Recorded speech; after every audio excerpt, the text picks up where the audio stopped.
ಓಂ ಶ್ರೀ ಗುರುಭ್ಯೋ ನಮಃ. ಪ್ರಿಯ ಸ್ನೇಹಿತರೆ, ಎಲ್ಲರಿಗೂ ಈ ವೆಂಕಟೇಶ ಆಚಾರ್ಯನ ನಮಸ್ಕಾರಗಳು. ನಾವು ನಮ್ಮ ಹಿಂದಿನ ವಿಡಿಯೋಗಳಲ್ಲಿ ಸೂರ್ಯ ಮತ್ತು ಚಂದ್ರಗ್ರಹದ ಕಾರಕತ್ವಗಳನ್ನು ನೋಡಿದ್ವಿ. ಇವತ್ತು ಕುಜಗ್ರಹದ ವಿಶೇಷ ಗುಣಲಕ್ಷಣಗಳು ಮತ್ತು ಕಾರಕತ್ವಗಳನ್ನು ನೋಡೋಣ. ಇವತ್ತಿನ ಭಾಗದಲ್ಲಿ ಕುಜನ ಬಲ ಮತ್ತು ಬಲಹೀನ, ಯಾಕೆ ಅವನು ಅಶುಭನಾಗುತ್ತಾನೆ, ದಾಂಪತ್ಯ ಸಂಬಂಧಿಸಿದ ವಿಷಯದಲ್ಲಿ ಅವನ ಪಾತ್ರವೇನು, ಕುಜ ಸಂಬಂಧಿಸಿದ ಕೆಲಸಗಳು ಏನು ಎನ್ನುವ ವಿಷಯಗಳನ್ನು ನೋಡೋಣ. ಸ್ನೇಹಿತರೆ, ನಮ್ಮ ಬಾಳಲ್ಲಿ ಕುಜ ಕೊಡುವ ವಿಷಯಗಳಿಗೆ ಒಂದು ಅಳತನೇ ಇಲ್ಲ. ನೀವು ಎದ್ದು ಓಡಾಡಬೇಕಂದ್ರೆ ಆ ಕುಜನೇ ದೇಹಕ್ಕೆ ಬೇಕಾಗಿದ್ದ ಎಲ್ಲ ಶಕ್ತಿಗಳನ್ನು ಕೊಡಬೇಕಾದವನು. ಶಕ್ತಿ ಅಂದರೆ ಕುಜ ಅಂತ ಹೇಳಬಹುದು. ಕುಜಗ್ರಹವನ್ನು ಅಂಕಾರಕ, ಮಂಗಳಕಾರಕ ಅಥವಾ ಮಾಂಗಲ್ಯಕಾರಕ ಅಂತಲೂ ಹೇಳಲಾಗುತ್ತದೆ. ವಿವಾಹ ವಿಷಯಗಳಲ್ಲಿ ಕುಜನ ಕೊಡುಗೆ ಅತಿ ಮುಖ್ಯವಾಗಿದ್ದು, ಅವನ ಕೊಡುಗೆ ಇಲ್ಲದಿದ್ದರೆ ಮದುವೆ ಆಗೋದಿಲ್ಲ ಅಥವಾ ದಾಂಪತ್ಯ ವ್ಯವಹಾರಗಳಲ್ಲಿ ತೃಪ್ತಿ ಇರುವುದಿಲ್ಲ. ಸ್ತ್ರೀಯರಿಗೆ ಕಳತ್ರಕಾರಕನಾಗಿ ಅವಳ ಗಂಡನ್ನು ಗುರುತಿಸುತ್ತಾನೆ. ಸ್ತ್ರೀಯರ ಜಾತಕಗಳಲ್ಲಿ ಕುಜ ಶುಭವಾಗಿದ್ದು ಬಲವಾಗಿ ಕುಳಿತಿದ್ದರೆ ಆ ಹೆಣ್ಣಿಗೆ ಬಹಳ ಒಳ್ಳೆಯ ಗಂಡ ಸಿಗುತ್ತಾನೆ. ಕುಜನಿಗೆ ಮೇಷ ಮತ್ತು ವೃಶ್ಚಿಕ ಸ್ವಕ್ಷೇತ್ರಗಳಾಗುತ್ತೆ. ಅಂದರೆ ಕುಜನಿಗೆ 2 ಮನೆಗಳ ಆಧಿಪತ್ಯ ಸಿಗುತ್ತದೆ. ಅದರಲ್ಲಿ ಮೇಷ ರಾಶಿಯಲ್ಲಿ ಅವನಿಗೆ ಆಧಿಪತ್ಯ ಮತ್ತು ಮೂಲ ತ್ರಿಕೋಣ ಬಲ ಇರುವುದರಿಂದ ಮೇಷರಾಶಿಯಲ್ಲಿ ಹೆಚ್ಚಿನ ಬಲವನ್ನು ಹೊಂದಿರುತ್ತಾನೆ. ಕುಜ ವೃಶ್ಚಿಕ ರಾಶಿಗೆ ಅಧಿಪತಿಯಾದರೂ ಅದು ಕಾಲಪುರುಷನಿಗೆ 8ನೇ ಮನೆಯಾಗಿದ್ದರಿಂದ ಕುಜನಿಗೆ ಅಶುಭ ಫಲಗಳನ್ನು ಕೊಡುವ ಸಾಧ್ಯತೆ ಇರುತ್ತದೆ. ಮತ್ತು ವೃಶ್ಚಿಕ ರಾಶಿಯಲ್ಲಿ ಕುಜನ ಶತ್ರುಗಳಾದ ಶನಿ ಮತ್ತು ಬುಧನ ನಕ್ಷತ್ರಗಳಾದ ಅನುರಾಧ ಮತ್ತು ಜ್ಯೇಷ್ಠ ನಕ್ಷತ್ರಗಳು ಇರುವುದು ಕುಜನಿಗೆ ಅನಾನುಕೂಲಗಳನ್ನು ಕೊಡುವಂಥದ್ದಾಗಿರುತ್ತದೆ. ಅವನ ಮೇಷರಾಶಿಯಲ್ಲಿ ಕೇತುವಿನ ಅಶ್ವಿನಿ ನಕ್ಷತ್ರ ಇರುವುದು ಕುಜನ ಸ್ವಭಾವಗಳನ್ನು ನಿಗ್ರಹಿಸುತ್ತದೆ. ಇವೆಲ್ಲ ಒಟ್ಟಾಗಿ ನೋಡುವಾಗ ಕುಜನಿಗೆ ಶುಭ ಗುಣಗಳಿಗಿಂತ ಅಶುಭ ಗುಣಗಳೇ ಹೆಚ್ಚಾಗಿರುತ್ತದೆ. ಆದ್ದರಿಂದ ಕುಜ ಸ್ವಾಭಾವಿಕವಾಗಿ ನೈಸರ್ಗಿಕ ಅಶುಭನಾಗುತ್ತಾನೆ.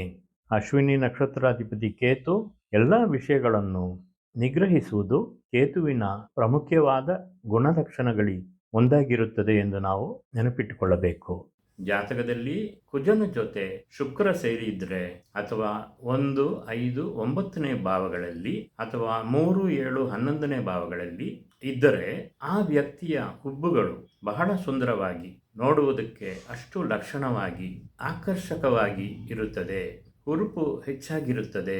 ಗಂಡ ಹೆಂಡತಿಯೊಳಗೆ ಸಂಬಂಧ ತುಂಬ ನಿಕಟವಾಗಿರುತ್ತದೆ.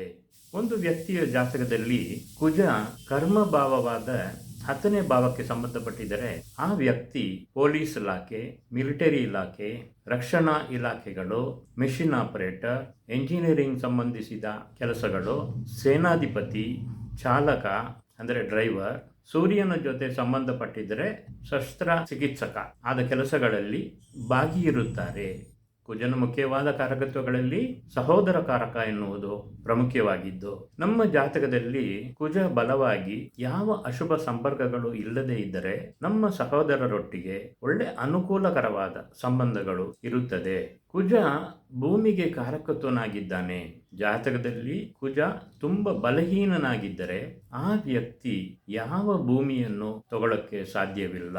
ಕುಜ ಅಶುಭ ಗ್ರಹಗಳ ಜೊತೆ ಸಂಬಂಧಪಟ್ಟಿದರೆ ವಿವಾದಿತ ಮತ್ತು ಸಮಸ್ಯೆಗಳಿರುವ ಭೂಮಿ ಇರುತ್ತದೆ. ರಕ್ತ ಪರಿಚಲನೆಗೆ ಚಂದ್ರ ಕಾರಕನಾದರೆ ರಕ್ತಕ್ಕೆ ಕುಜ ಕಾರಕನಾಗುತ್ತಾನೆ. ಎಲ್ಲ ತರ ಯಂತ್ರಗಳಿಗೂ ಕುಜ ಕಾರಕನಾಗುತ್ತಾನೆ. ಎಲೆಕ್ಟ್ರಿಕ್ ಮೋಟಾರ್ ಮತ್ತು ಎಲೆಕ್ಟ್ರಿಕಲ್ ವಸ್ತುಗಳು ಆದ ಎಲ್ಲ ವಿಷಯಗಳನ್ನು ಕುಜ ಗುರುತಿಸುತ್ತಾನೆ. ಮತ್ತೆ ಇನ್ನೊಂದೇನೆಂದ್ರೆ ಕುಜ ಅಂದರೆ ರಕ್ಷಣೆ ಮಾಡುವುದು. ಸೇನಾಧಿಪತಿ ನಮ್ಮ ಹೃದಯ ಮತ್ತು ಶ್ವಾಸಕೋಶವನ್ನು ರಕ್ಷಿಸುವ ಎದೆಗೂಡಿಗೆ ಕುಜನೇ ಕಾರಕತ್ವನಾಗುತ್ತಾನೆ. ನಮ್ಮ ಮೆದುಳನ್ನು ರಕ್ಷಿಸುವ ಕಪಾಲ, ಕಣ್ಣುಗಳನ್ನು ರಕ್ಷಿಸುವ ಕಣ್ಣು ರೆಪ್ಪೆಗಳು ಆದ ನಮ್ಮ ಶರೀರದಲ್ಲಿ ಎಲ್ಲೆಲ್ಲಿ ರಕ್ಷಿಸುವ ಅಂಗಗಳು ಇದ್ದಾವೋ ಅವಕ್ಕೆಲ್ಲ ಕುಜನೇ ಕಾರಕನಾಗುತ್ತಾನೆ. ಕುಜ ಗುರುತಿಸುವ ಗುಣಲಕ್ಷಣಗಳಲ್ಲಿ ಬಂಡಾಯಕಾರು, ಜಗಳಗಳು, ತಪ್ಪಾಳಿಗೆ, ಯುದ್ಧ ಭೂಮಿ, ಹಠಮಾರಿತನ, ಘನದೇಹದ ರಚನೆ, ತ್ವರಿತ ಬುದ್ಧಿ, ವೇಗ, ಮುಂಗೋಪಿ, ಕ್ರೋಧ ಮನಸ್ಥಿತಿ, ಒರಟುತನ, ಅಹಂಕಾರ, ದ್ವೇಷ, ಕ್ರೂರ ಚಿಂತನೆ, ನಿರರ್ಧಕ ಹೋರಾಟ, ಧೈರ್ಯ, ಚುರುಕುತನ, ಪ್ರಫುಲ್ಲಿತ ಪ್ರಜ್ಞೆ ಅಂತಹ ಗುಣಲಕ್ಷಣಗಳನ್ನು ಕುಜಗ್ರಹ ಸೂಚಿಸುತ್ತಾನೆ. ನಾವು ಸುಮಾರು ಆಟಗಳೆಲ್ಲ ಆಟಾಡುತ್ತೀವಿ. ಅದರಲ್ಲಿ ಶಕ್ತಿ ಬೇಕಾಗಿದ್ದ ಎಲ್ಲ ಥರ ಆಟಗಳಿಗೂ ಕುಜನೇ ಕಾರಕನಾಗುತ್ತಾನೆ. ಯಾವ ವಿಷಯವಾದರೂ ಕೊನೆಯವರೆಗೆ ಕೈ ಬಿಡದೆ ಪ್ರಯತ್ನ ಮಾಡುವುದು ಕುಜನ ಕಾರಕತ್ವ ಆಗುತ್ತೆ. ಒಂದು ಡಾಕ್ಟರ್ ಶಸ್ತ್ರಚಿಕಿತ್ಸೆಯಲ್ಲಿ ಸ್ಪೆಷಲಿಸ್ಟ್ ಆಗಿ ಇರಬೇಕು ಅಂದ್ರೆ ಅವರಿಗೆ ಕುಜ ಬಲವಂತನಾಗಿ ಇರಬೇಕು. ಅವನ ಜೊತೆ ಸೂರ್ಯ ಗ್ರಹವು ಇರಬೇಕು. ಕುಜ ಅಶುಭ ಸಂಬಂಧಗಳನ್ನು ಹೊಂದಿದ್ದರೆ ಆ ವ್ಯಕ್ತಿ ಅಪಘಾತಗಳಲ್ಲಿ ಸಿಕ್ಕಾಕೊಳ್ಳುತ್ತಾನೆ. ಕುಜ 3ನೇ ಭಾವಾಧಿಪತಿಯಾದರೆ ಸಹೋದರರನ್ನು ಸೂಚಿಸುತ್ತಾನೆ. ಇಲ್ಲಿ ಕುಂಭಲಗ್ನವಾಗಿ 3ನೇ ಮನೆಯಾದ ಮೇಷ ರಾಶಿ ಈ ಜಾತಕನಿಗೆ ಸಹೋದರ ಭಾವವಾಗಿ ಅದರ ಅಧಿಪತಿ ಕುಜ ಲಗ್ನ ಭಾವಕ್ಕೆ 11ನೇ ಮನೆಯಲ್ಲಿ ಸ್ಥಿತವಾಗಿದ್ದಾನೆ. 11ನೇ ಮನೆ ಲಾಭಸ್ಥಾನ ಎಂದು ನಿಮಗೆ ಮೊದಲೇ ಗೊತ್ತಿದೆ. ಮತ್ತು ಕುಜ ಕರ್ಮಭಾವವಾದ 10ನೇ ಭಾವಕ್ಕೂ ಅಧಿಪತಿ ಆಗುತ್ತಾನೆ. ಆದ್ದರಿಂದ ಸ್ನೇಹಿತರೆ, ಈ ವ್ಯಕ್ತಿಗೆ ಅವನು ಮಾಡುವ ವೃತ್ತಿಯಲ್ಲಿ ಅವನ ಸಹೋದರರಿಂದ ಬೆಂಬಲ ಮತ್ತು ಪ್ರಯೋಜನಗಳು ಸಿಗುತ್ತದೆ ಎಂದು ಹೇಳಲಾಗುತ್ತದೆ. 4ನೇ ಭಾವಾಧಿಪತಿಯಾದರೆ ಭೂಮಿಯನ್ನು ಸೂಚಿಸುತ್ತಾನೆ.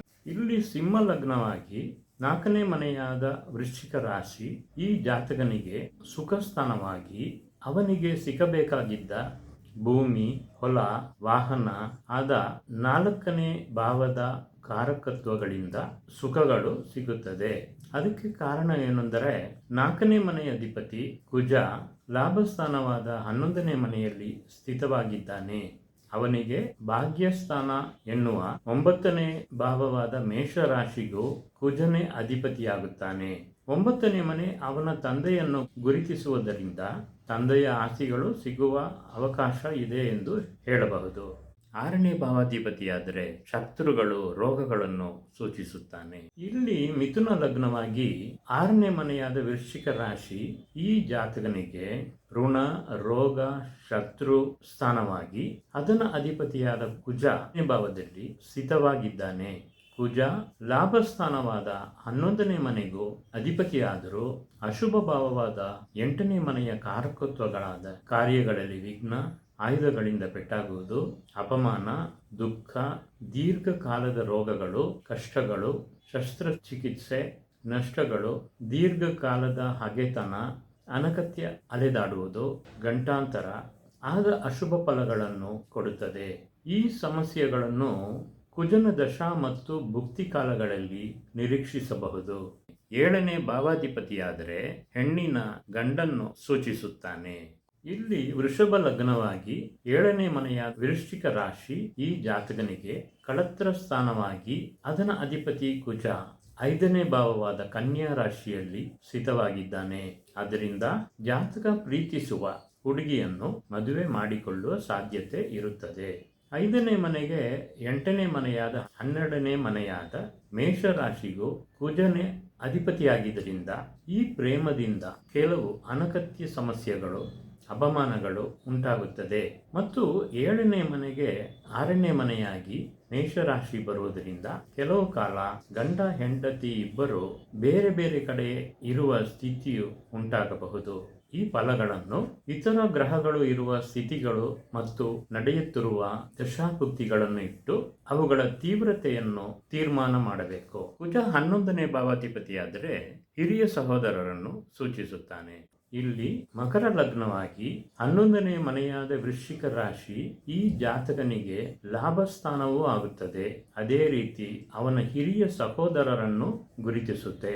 11ನೇ ಭಾವಾಧಿಪತಿ ಲಗ್ನಕ್ಕೆ 8ನೇ ಮನೆಯಲ್ಲಿ ಸ್ಥಿತವಾಗಿದ್ದರಿಂದ ಜಾತಕನಿಗೆ ಅವನ ಸಹೋದರರಿಂದ ಕೆಟ್ಟ ಫಲಿತಾಂಶಗಳು ಸಂಭವಿಸುತ್ತದೆ. ಅದು ಭೂಮಿ ಸಂಬಂಧಿಸಿದ ವಿಷಯಗಳಾಗಿರಬಹುದು. ಸ್ನೇಹಿತರೆ, ಈ ರೀತಿ ಒಂದೊಂದು ಗ್ರಹದ ಆಧಿಪತ್ಯಗಳನ್ನು ಇಟ್ಟು ಫಲಗಳನ್ನು ನಿರ್ಧರಿಸಬಹುದು.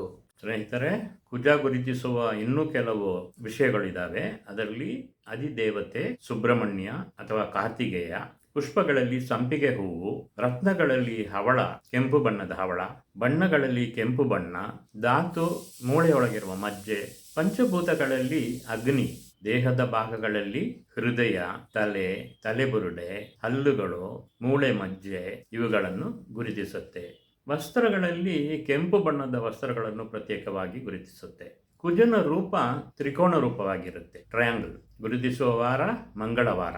ಕುಜನಿಗೆ ಸ್ವಕ್ಷೇತ್ರ ಅಂದರೆ ಮೇಷ ಮತ್ತು ವೃಶ್ಚಿಕ ರಾಶಿಗಳಾಗುತ್ತದೆ. ಅವನ ಉಚ್ಚ ಸ್ಥಾನ ಮಕರ ರಾಶಿ.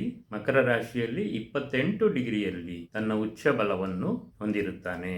ಅದೇ ರೀತಿ ನೀಚ ಸ್ಥಾನವೆಂದರೆ ಕಟಕ ರಾಶಿಯಾಗಿ ಕಟಕ ರಾಶಿಯಲ್ಲಿ 28ನೇ ಡಿಗ್ರಿಯಲ್ಲಿ ನೀಚ ಬಲವನ್ನು ಹೊಂದಿರುತ್ತಾನೆ. ಮೂಲ ತ್ರಿಕೋನ ರಾಶಿ ಮೇಷರಾಶಿಯಾಗಿ ಸ್ವಕ್ಷೇತ್ರವಾದ ಮೇಷದಲ್ಲಿ 0 ಡಿಗ್ರಿಯಿಂದ 28 ಡಿಗ್ರಿಗಳವರೆಗೆ ಮೂಲ ತ್ರಿಕೋಣ ಎನ್ನುವ ಹೆಚ್ಚುವರಿ ಶಕ್ತಿಯನ್ನು ಪಡೆದಿರುತ್ತಾನೆ. ಕುಜನಿಗೆ ಮಿತ್ರ ಸ್ಥಾನಗಳು ಅಂದರೆ ಸಿಂಹ ರಾಶಿ, ಧನುಸ್ಸು ಮತ್ತು ಮೀನ ಆದ 3 ರಾಶಿಗಳು ಮಿತ್ರ ಸ್ಥಾನಗಳಾಗಿ ಇರುತ್ತವೆ.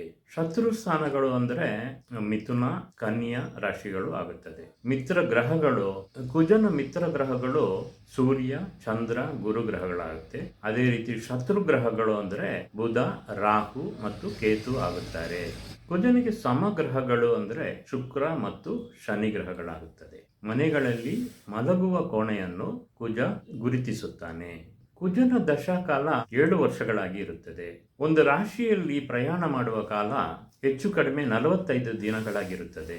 ಕುಜ 1 ಡಿಗ್ರಿಯನ್ನು ದಾಟಕ್ಕೆ 1.5 ದಿನಗಳನ್ನು ತೆಗೆದುಕೊಳ್ಳುತ್ತಾನೆ. ಕುಜ ದೃಷ್ಟಿ ಮಾಡುವ ಮನೆಗಳು ಅಂದರೆ 4ನೇ ಮನೆ, 7ನೇ ಮನೆ ಮತ್ತು 8ನೇ ಮನೆ. ಸ್ನೇಹಿತರೆ, ನಿಮಗೆಲ್ಲ ಗೊತ್ತಿದೆ, ಸಾಮಾನ್ಯವಾಗಿ ಎಲ್ಲ ಗ್ರಹಗಳು ತಮ್ಮ 7ನೇ ಮನೆಯನ್ನು ದೃಷ್ಟಿಸುತ್ತವೆ. ಆದರೆ ಕುಜನಿಗೆ ವಿಶೇಷ ದೃಷ್ಟಿಗಳಾಗಿ 4ನೇ ಮನೆ ಮತ್ತು 8ನೇ ಮನೆ ವಿಶೇಷ ದೃಷ್ಟಿಗಳಾಗಿ ಇರುತ್ತದೆ.